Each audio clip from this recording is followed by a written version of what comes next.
Olá, como você tem acompanhado, o RDTV tem feito entrevistas com pré-candidatos a governo, Senado, Federal, e hoje nós vamos receber aqui o produtor rural Carlos Fávaro, que é presidente do PSD de Mato Grosso, foi vice-governador também e é pré-candidato ao Senado pelo partido. Obrigada pela sua presença aqui.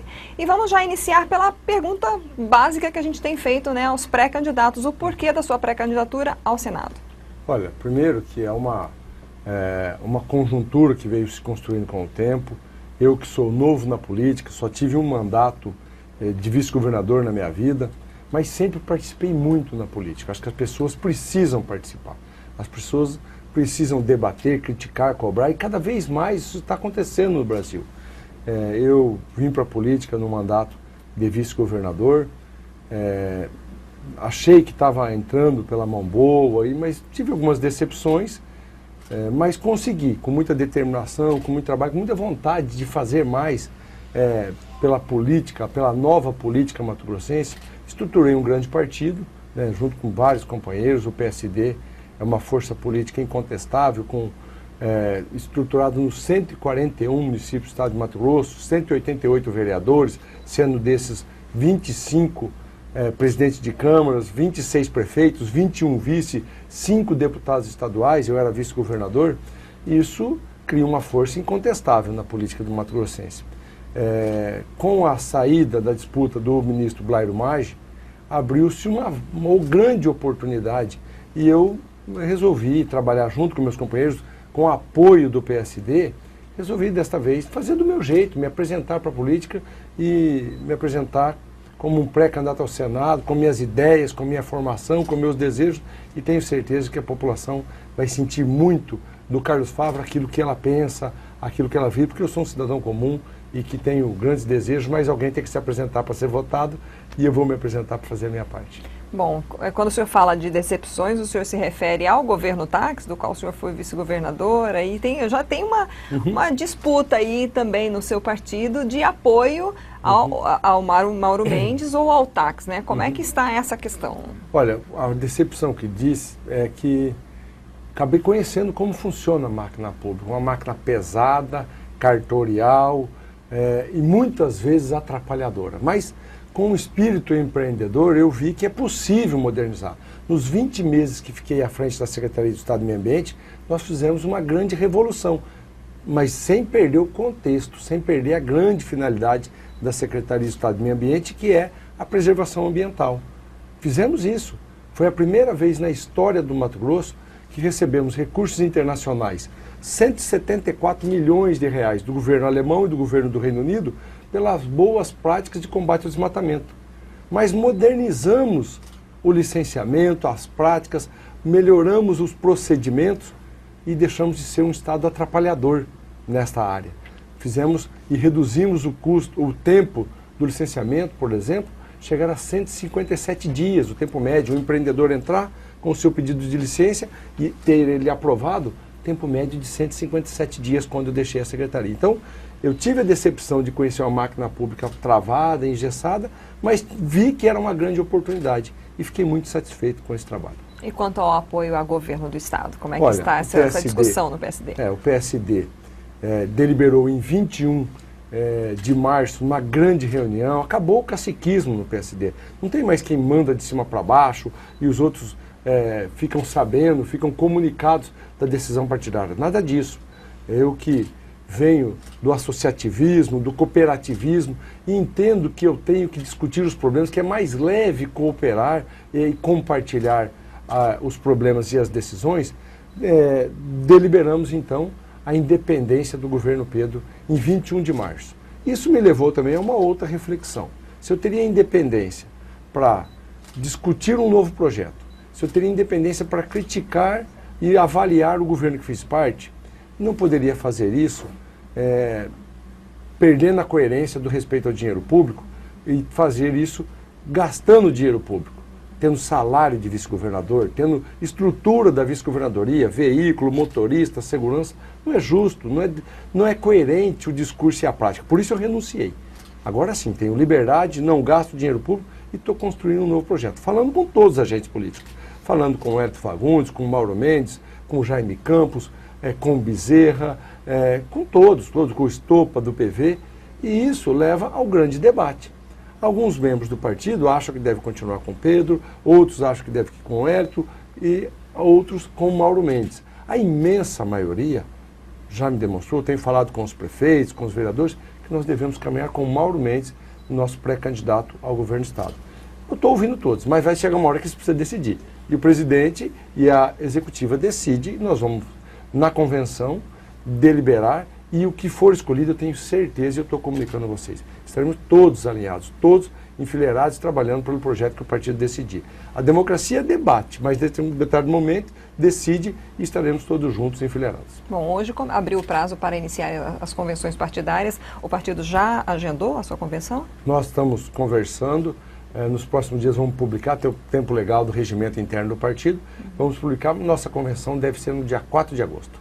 Bom, vamos falar aí de alguns assuntos que são debatidos lá no Senado e que, né, o senhor pleiteando essa vaga vai enfrentar aí numa futura, numa possível eleição. A questão de meio ambiente, agronegócios, que é até a sua área de atuação e que a gente tem assim muitas polêmicas aqui no Estado, né, muitas críticas dos ambientalistas. A mais recente, o debate lá quanto ao projeto de lei que está em tramitação, né, lá no Congresso Nacional, do que foi chamado pacote do veneno, né? O senhor conhece bem essa história, né? Qual a sua análise sobre essa questão? Olha, primeiro que nós temos que tirar o viés ideológico desse assunto.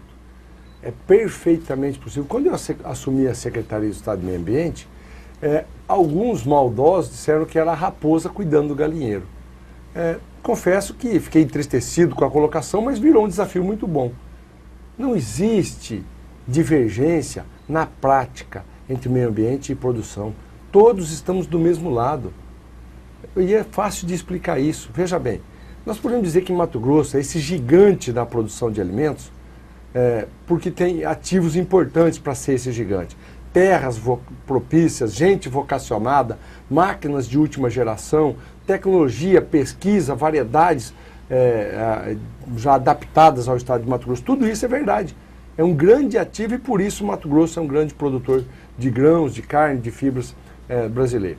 Agora, de nada valeria isso se nós não tivéssemos um clima regular, se nós não tivéssemos chuvas regulares. De nada valeria tudo isso se nós estivéssemos num deserto. Portanto, veja a importância do meio ambiente, a importância do meio ambiente equilibrado. É fundamental caminhar a produção com a sustentabilidade. E Mato Grosso, o grande sucesso é esse.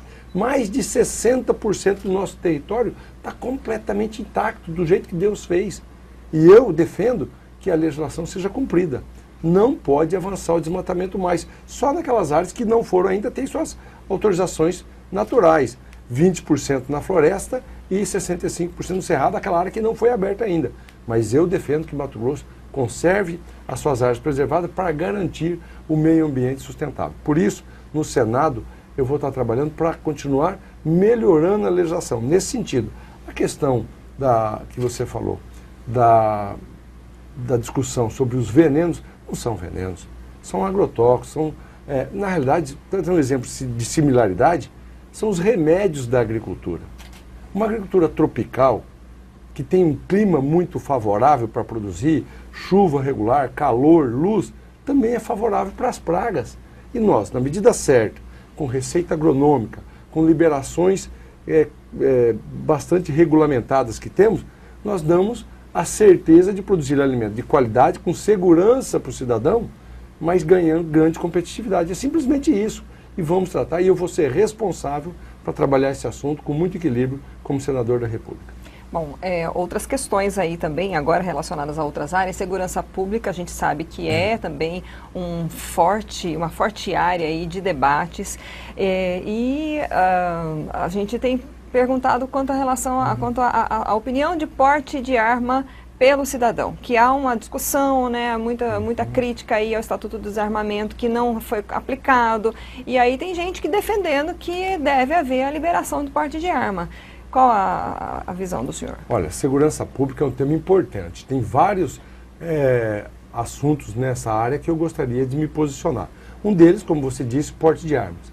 Eu sou a favor do porte de armas, mas eu sou contra alguns, e aí tem candidatos oportunistas nesse momento de eleição, dizendo que um produtor rural deve ter fuzil, deve fazer a defesa da sua propriedade, contra invasores de terra. Eu sou radicalmente contra isso. Quem tem que dar segurança é o Estado. Quem tem que garantir a segurança é o Estado. Agora, o cidadão pode ter seu porte de arma, sim, mas primeiro ele tem que estar preparado para ter arma. Nós não podemos incentivar a criminalidade, a justiça pelas próprias mãos. Eu acho que o direito a ter uma arma de fogo é legítimo, mas fazer isso com responsabilidade.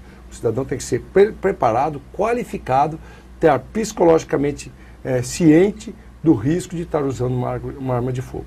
Também quero dizer sobre segurança pública meu posicionamento quanto à maioridade penal. Se um jovem de 16 anos de idade ele tem o direito e a responsabilidade de votar e escolher seu governante, ele já mostra que tem então consciência dos atos que ele está praticando. Portanto, eu sou favorável à redução da maioridade penal, que ele seja responsabilizado pelos crimes que comete a partir dos 16 anos de idade. Quanto ao aborto, o senhor é a favor ou contra a liberação total? Eu sou cristão e sou contra o aborto. Eu sou a favor da vida, eu quero preservar a vida. Agora, esse é um tema também que eu tenho uma posição muito clara. E se eu for senador, eu quero trabalhar isso no Senado Federal. Eu tenho certeza que Mato Grosso, o Brasil, vive uma hipocrisia no tema do aborto. Você nunca viu um homem ser responsabilizado por um aborto. Só a mulher. É uma discriminação contra a mulher. Muitas vezes ela se vê abandonada, fragilizada, coagida e comete o crime do aborto. Mas quem induz ela a cometer aborto é o homem, que lhe abandona, que não vai dar segurança ao filho, que não vai dar segurança a ela. Tão criminoso quanto a mulher que cometer aborto é o homem que a abandona. Então eu quero, como senador, trabalhar a mudança dessa legislação e responsabilizar o homem que abandona a mulher na geração do filho. Mais um tema que a gente vê que é bastante debatido e bastante comentado em redes sociais, a liberação do uso da maconha para fins de lazer, né? Porque hoje já tem aí a autorização. Sou contra. O Brasil vive, na minha avaliação, e muita gente compactua com o que digo, vive um momento de extrema liberdade e os costumes deixados de lado. Nós precisamos ser mais responsáveis. O uso das drogas não faz bem à nossa juventude, à nossa população, e não tem nem que ser discutido isso. Eu sou contra e vou trabalhar contra a liberação de qualquer droga que seja lícita, mas principalmente as ilícitas não tem que ser liberada nenhuma no Brasil. Bom, nós tivemos aí também momentos muito fortes na nossa política de combate à corrupção, movimentos sociais, né? E há também algumas questões muito questionadas e muito debatidas. Por exemplo, foro por prerrogativa de função, o chamado foro privilegiado. O senhor é favorável, é contra? Qual o seu posicionamento quanto a isso? Desnecessário o foro, o cidadão tem que ser tratado como cidadão comum. Só respeitar e garantir os direitos políticos. Isso é fundamental na democracia. Os direitos políticos, o direito à expressão, o direito de estar aqui falando numa TV, falando com você, me posicionar num plenário, é fundamental esse direito. Agora, foro privilegiado, eu sou contra, e a prática diz mais do que o discurso. Quando eu renuncio o cargo da vice-governadoria, eu mostro que eu não estou atrás de nenhum privilégio, nenhum foro, e sim debater de forma simples, verdadeira, como qualquer cidadão, a política brasileira e a função também do cargo público. Bom, também há um movimento, principalmente em redes sociais, querendo renovar 100%, né, todos esses cargos para os quais nós vamos votar aí nessas eleições. O senhor acha que isso é possível inicialmente e eu queria falar que o senhor falasse do seu posicionamento quanto à reeleição, né, de políticos aqui no nosso país. Eu sou favorável à reeleição. E a população é muito sábia. Algo que está indo bem deve continuar. Eu sou favorável, o cidadão presta conta daquilo que fez e se foi bem, a população avalia e lhe dá mais um mandato. Nós não estamos pensando que vamos construir um novo Brasil, passar a borracha e começar a zero 1º de janeiro de 2019. Não, tem muita gente boa trabalhando na política brasileira. E nós temos que aproveitar a experiência e as boas práticas de quem tem boas práticas. O que precisa mudar são os maus políticos. Aquele que não respeita o dinheiro público, aquele que não respeita o cidadão. A renovação, a oxigenação é importante. Eu sou novo na política. Eu quero ser senador para o Mato Grosso. Eu quero ter novas práticas na política. Mas eu quero respeitar aqueles que já fazem e fazem com responsabilidade.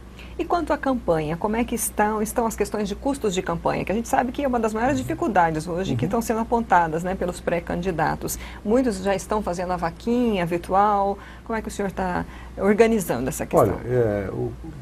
Olha, a política mudou, nós temos que seguir as regras dentro da legalidade. Só vou fazer campanha com recursos na legalidade, com doações de pessoas físicas, dentro da conta obrigatória da campanha, do candidato, com o fundo eleitoral estabelecido, e é assim que deve ser feito. É uma nova regra que deve ser cumprida e vai ser importante para a democracia, vai ser importante também para combater os crimes de corrupção que tem no Brasil. O senhor fez a vaquinha? Não fiz ainda, não fiz.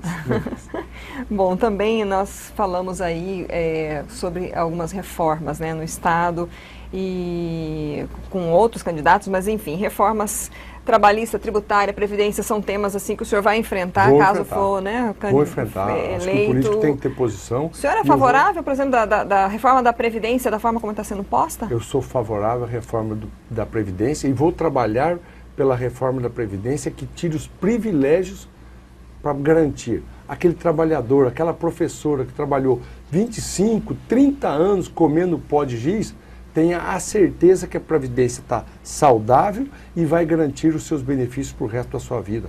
Não é possível e ninguém tem que mexer na Previdência de pagar 2, 3, 5 mil reais para uma professora que trabalhou tanto tempo, ou um militar, ou qualquer funcionário, ou qualquer cidadão brasileiro. Agora, privilégios têm que acabar. E privilégios eu combaterei numa nova reforma previdenciária. No Estado, o que precisa para melhorar na questão tributária, principalmente para a área aí do agronegócio? Eu não sou para o agronegócio. Eu acho que nós precisamos fazer uma reforma tributária que amplie a base de arrecadação, que combata a sonegação, que simplifique. Ninguém tem que ser demagogo, dizer, diante de um momento difícil da economia brasileira, dizer que vai reduzir carga tributária, que vamos... Ninguém vai mentir para o cidadão. Carlos Fávaro não vai mentir. Eu acho que tem que trabalhar com coerência. E a primeira grande reforma tributária é a simplificação. O emaranhado tributário que vive o Brasil, a bitributação, uma hora você acha que está pagando um tributo, tem que pagar outro, isso precisa acabar. Simplificar já é desonerar, já simplifica e gera menos caos nas empresas. E depois, gradativamente, combatendo a corrupção e a sonegação, nós podemos daí começar a reduzir carga tributária. É assim que vai se fazer uma reforma tributária mais efetiva e eu vou trabalhar nesse sentido como senador da República.